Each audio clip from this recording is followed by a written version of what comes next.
أعوذ بالله من الشيطان الرجيم. بسم الله الرحمن الرحيم. تبارك الذي بيده الملك وهو على كل شيء قدير، الذي خلق الموت والحياة ليبلوكم أيكم أحسن عملا وهو العزيز الغفور، الذي خلق 7 سماوات طباقا ما ترى في خلق الرحمن من تفاوت فارجع البصر هل ترى من فطور، ثم ارجع البصر كرتين ينقلب إليك البصر خاسئا وهو حسير، ولقد زينا السماء الدنيا بمصابيح وجعلناها رجوما للشياطين وأعتدنا لهم عذاب السعير، وللذين كفروا بربهم عذاب جهنم وبئس المصير، إذا ألقوا فيها سمعوا لها شهيقا وهي تفور تكاد تميز من الغيظ، كلما ألقي فيها فوج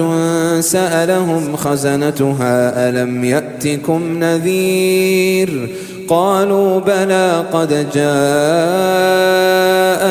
نذير فكذبنا وقلنا ما نزل الله من شيء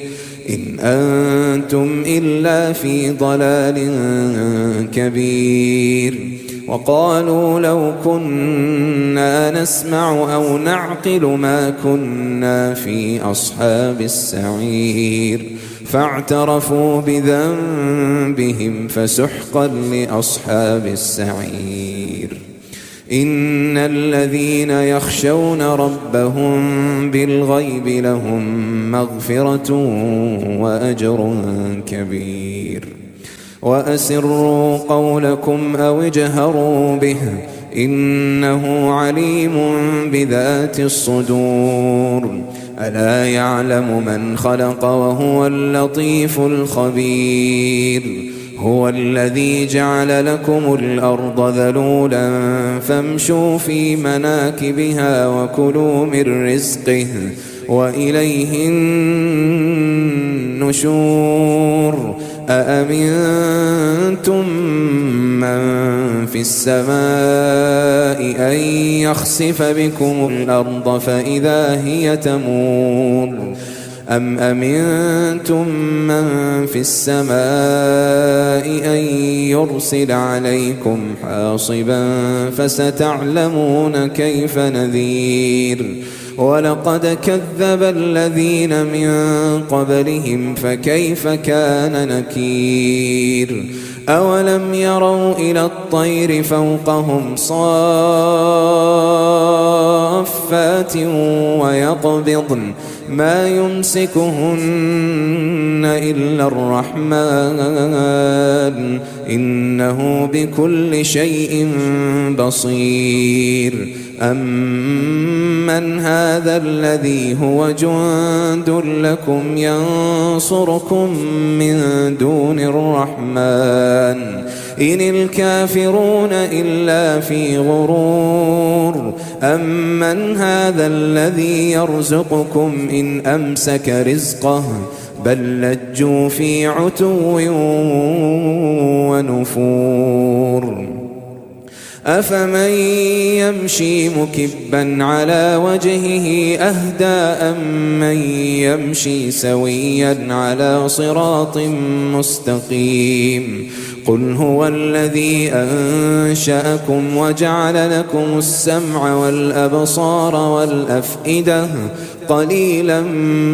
ما تشكرون، قل هو الذي ذرأكم في الأرض وإليه تحشرون، ويقولون متى هذا الوعد إن كنتم صادقين، قل إنما العلم عند الله وإنما أنا نذير مبين.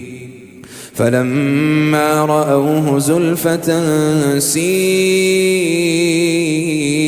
وجوه الذين كفروا وقيل هذا الذي كنتم به تدعون قل أرأيتم إن أهلكني الله ومن معي أو رحمنا فمن يجير الكافرين من عذاب أليم قل هو الرحمن آمنا به وعليه توكلنا فستعلمون من هو في ضلال مبين قل أرأيتم إن أصبح ماؤكم غورا فمن يأتيكم بماء